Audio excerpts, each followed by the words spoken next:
السلام علیکم۔ آج جو میں آپ کو کہانی سنانے جا رہی ہوں وہ ہے کسی کی زندگی پر بیتا ہوا ایک سچا واقعہ۔ اپنی آج کی اس کہانی کو شروع کرنے سے پہلے میں اپنے تمام ویور سے ریکویسٹ کرتی ہوں کہ جنہوں نے ابھی تک ہمارے چینل کو سبسکرائب نہیں کیا وہ سب سے پہلے ہمارے چینل کو سبسکرائب کر لیں اور ساتھ موجود بیل آئیکن کو دبائیں تاکہ ہماری آنے والی ہر نئی ویڈیو کے اپڈیٹس آپ کو مل سکیں۔ میں 4 برس کی تھی جب ممتا سے محروم ہوئی۔ والد مجھ سے پیار کرتے تھے۔ گھر میں کوئی نہ تھا جو میری دیکھ بھال کرتا۔ وہ آفس جاتے ہوئے مجھے رشتہ داروں کے گھر چھوڑ جاتے تھے۔ 2 سال یوں ہی بیتے۔ 6 برس کی ہو گئی۔ ابو نے دوسری شادی نہ کی۔ ان کو خوف تھا کہ آنے والی کہیں مجھ سے برا سلوک نہ کرے۔ کوئی کب تک کسی کی اولاد کا خیال کر سکتا ہے۔ ایک دن میں کھیلتے ہوئے پھوپھی کے گھر سے نکل گئی جب دوپہر کو گہری نیند سو رہی تھی۔ ابو دفتر سے آئے، مجھے نہ پایا۔ محلے بھر میں تلاش کیا۔ شام ہو گئی۔ وہ تھانے میں میری گمشدگی کی رپورٹ لکھوانے جا رہے تھے۔ میں ان کو ایک قریبی پارک میں نظر آ گئی۔ پارک میں جھولے لگے ہوئے تھے جہاں بچے جھولا لینے آتے تھے۔ میں بھی ایک جھولے پر بیٹھی تھی۔ اچانک ان کی نظر مجھ پر پڑی تو وہ دم بخود رہ گئے۔ دوڑ کر اٹھایا اور سینے سے لگا لیا۔ خدا کا شکر ادا کیا کہ میں ان کو مل گئی تھی، لیکن اس دن وہ بہت خوف زدہ ہو گئے۔ سوچا وہ دوسری ماں اچھی ہو یا بری، وہ کم از کم لڑکی کی ذات کی حفاظت تو کر لے گی۔ نئی ماں اچھی تھی لیکن اسے جب خدا نے اپنی اولاد سے نواز دیا وہ مجھ سے لاپرواہ ہو گئی۔ بڑی مشکل یہ تھی کہ وہ سارا دن اپنی بیٹی کو مجھ سے اٹھواتی، کہتی کہ اس کو گود میں لیے رکھو تاکہ میں گھر کے کام کر سکوں۔ چھوٹی بہن کا وزن کافی تھا، میں زیادہ دیر نہ اٹھا سکتی تھی۔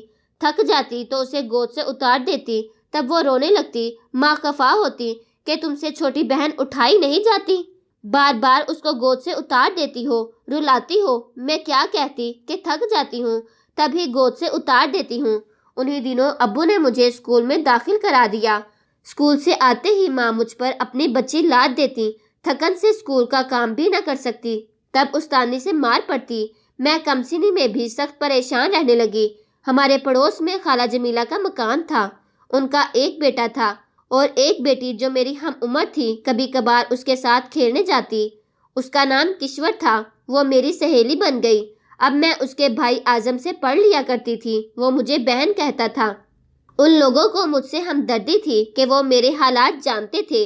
ماں کو میرا پڑوس میں جانا قطعی پسند نہ تھا۔ خالہ جمیلہ کے ڈر سے مجھے وہاں جانے سے منع نہ کرتی، مگر جب بھی ان کے گھر سے لوٹتی امی بہانے بہانے سے مارنے لگتی۔ موقع کی تلاش میں رہنے لگی کہ کسی طرح ابا کو مجھ سے بدزن کر دے۔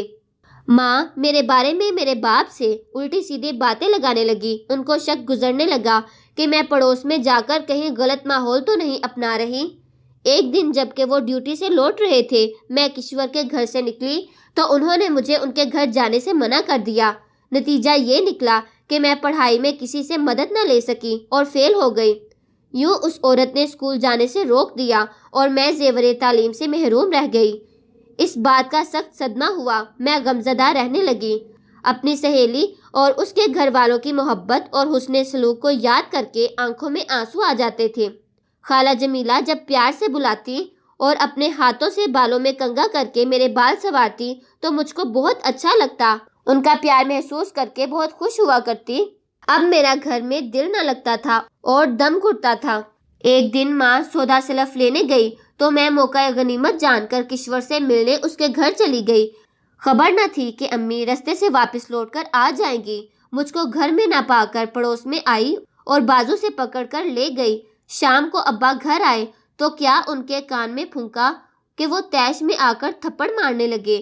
پھر بولے کہ کل بازار سے گنجا کرنے والی مشین لا کر تیرے سارے بال کاٹ دوں گا، پھر تو شرم سے قدم نہیں نکالے گی۔ ظاہر ہے کہ ڈرانے کو یہ بات کہی تھی، مگر مجھے یقین ہو گیا تھا کہ ان کا پیار کھو چکی ہوں۔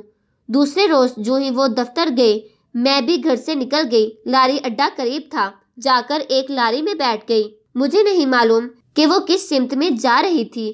میں تو بس خوف زدہ تھی کہ ابا بال کاٹ دیں گے۔ خوف سے بخار ہو رہا تھا، کچھ سمجھ میں نہیں آ رہا تھا۔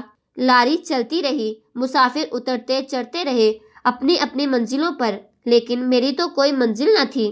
بلا آخر ایک عورت نے میری حالت دیکھ کر اندازہ لگایا کہ میں کسی مشکل میں ہوں، اس نے میرا کندھا پکڑ کر ہلایا اور مجھے اٹھا کر اپنے پاس بٹھا لیا۔ وہ مجھ سے پوچھنے لگی، بیٹی تم کس کے ساتھ ہو اور کہاں جا رہی ہو؟ ہمدردی پا کر رو دی اور سارا حال اس کو بتایا۔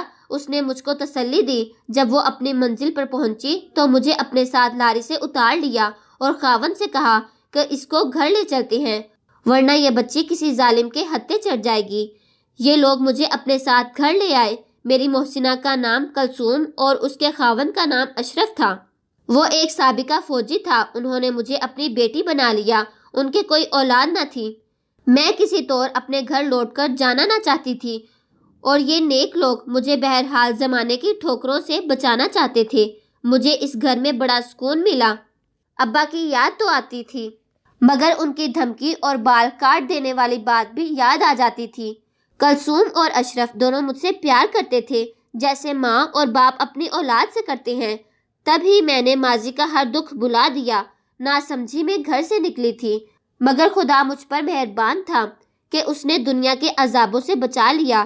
ایک محفوظ گھر بار دیا، ماں باپ دیے۔ میری قسمت اچھی نکلی، ورنہ گھر سے نکلی نو عمر اور نادان لڑکی کا زمانہ جانے کیا حشر کرتا۔ میں ان لوگوں کو امی ابو نہ کہتی تھی، انکل اور آنٹی کہتی تھی۔ یہ پھر بھی برا نہ مانتے۔ انہوں نے مجھے قرآن پاک کی تعلیم دلوائی۔ جو ٹیچر گھر پر ٹیوشن پڑھاتی تھی وہی درس قرآن بھی دیتی تھی۔ وقت گزرتا رہا۔ میں نے بطور پرائیویٹ مطالبہ میٹرک کیا۔ انکل اشرف اکثر کہتے تھے، سنوبر بیٹی ایک بار اپنے گھر چلو، اپنے والدین سے مل لو۔ اگر تم وہاں نہ رہنا چاہو گی تو میں ساتھ لے آؤں گا۔ لیکن میں انکار کرتی تھی کیونکہ اس جنت ارضی کو کھونا نہ چاہتی تھی جہاں اب رہ رہی تھی، جہاں لعنت ملامت اور خوف کے سائے نہ تھے، بس پیار ہی پیار تھا۔ میٹرک پاس کرنے کی خوشی میں انکل نے اپنے قریبی عزیزوں کو دعوت دی۔ ان کی بہنیں بھائی اپنے بچوں کے ہمراہ آئے۔ انکل کی ایک بہن کا بیٹا جنید بھی دعوت میں آیا۔ وہ بیرون ملک سے تعلیم حاصل کر کے لوٹا تھا۔ اس نے مجھے دیکھا تو پسند کر لیا اور اپنی والدہ سے خواہش ظاہر کی کہ وہ مجھ سے شادی کرنا چاہتا ہے۔ جنید کی ماں نے انکل اشرف سے رشتے کی بات کی تو وہ پریشان ہو گئے۔ کہنے لگے کہ کسی طرح سنوبر کو راضی کر لوں کہ اپنے والد سے مل لے تاکہ وہ شادی میں شریک ہوں، لیکن میں یہ بات سن کر ہی رونے لگتی تھی۔ بالآخر آنٹی نے مجھے سمجھایا کہ بیٹیاں پرایا دھن ہوتی ہیں، ان کو کبھی نہ کبھی ماں باپ کے گھر سے رخصت ہونا ہی ہوتا ہے۔ ہماری خواہش ہے کہ تمہارے انکل کے بھتیجے سے تمہارا نکاح کر دے۔ تم جنید کو دیکھ چکی ہو، تم ہاں کہو گی تو تمہارا رشتہ کر دیں گے۔ اگر تم کو یہ رشتہ پسند نہیں تو بتا دو، تمہاری مرضی کے بغیر رشتہ طے نہ کریں گے۔ سوچ کر جواب دو۔ سوچ بچار کرنے کی مجھے کیا ضرورت تھی؟ دل سے ان کو ماں باپ مانا تھا، فیصلہ بھی انہی پر چھوڑ دیا۔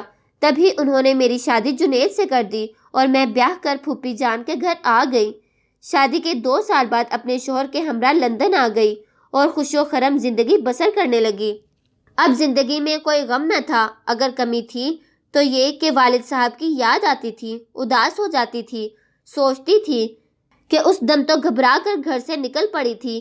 یہ سوچا نہ تھا کہ میری گمشدگی کے بعد ان کی کیا حالت ہوئی ہوگی۔ اب تلافی اس غلطی کی کیوں کروں؟ 5 برس بعد ہم پاکستان نہ جا سکے۔ دعا کرتی تھی کہ ایک بار پاکستان جا کر ابا سے ملاقات نصیب ہو اور ان سے معافی طلب کروں۔ خدا ایسا دن ضرور میری زندگی میں لائے گا، یہ یقین تھا۔ اللہ تعالیٰ کی بارگاہ میں یہ دعا بھی قبول ہو گئی اور میں لندن سے 10 برس بعد پاکستان گئی۔ پھر میرے شوہر نے وعدہ کیا تھا کہ تمہارے والدین کو تلاش کر کے تم کو ضرور وہاں لے جاؤں گا۔ مجھے اپنے گھر کا تھوڑا بہت یاد تھا۔ میرے شوہر نے وہاں جا کر معلوم کیا، محلے والوں نے بتایا کہ حبیب صاحب کا انتقال ہو چکا ہے۔ وہ اپنے گمشدہ بیٹی کے غم میں گھل گھل کر ختم ہو گئے اور ان کی زوجہ اپنے بچوں کو لے کر میکے چلی گئی کیونکہ اس کے مالی حالات خراب ہو گئے تھے۔ یہ قصہ یوں تمام ہوا۔ ایک امید تھی جو ختم ہو گئی۔ والد سے معافی طلب کرنے کی آرزو دل میں رہ گئی، ان سے ملنے کی حسرت ہی رہی، کیونکہ وہ جس جہان کو سدھار گئے تھے وہاں کوئی زندہ انسان نہیں جا سکتا تھا، وہاں تو بس مر کر ہی جا سکتے تھے۔ اپنے محسن انکل آنٹی کے پاس 2 ماہ رہ کر ہم پھر لندن آ گئے۔ والد سے ملنے کی آرزو آج بھی دل کو تڑپاتی ہے، ایک خلش ہے جو مٹ نہیں سکتی، رہ رہ کر جگر کو پارا پارا کر دیتی ہے۔ میں روزانہ نماز کے بعد اپنے والد کی مغفرت کی دعا کرتی ہوں اور ان کی روح کو ثواب پہنچانے کی خاطر تلاوت قرآن پاک کرتی ہوں۔ جو نیک عمل کر سکتی ہوں ان کا ثواب بھی ان سے منسوب کرتی ہوں۔ اس کے سوا اور کیا کر سکتی ہوں؟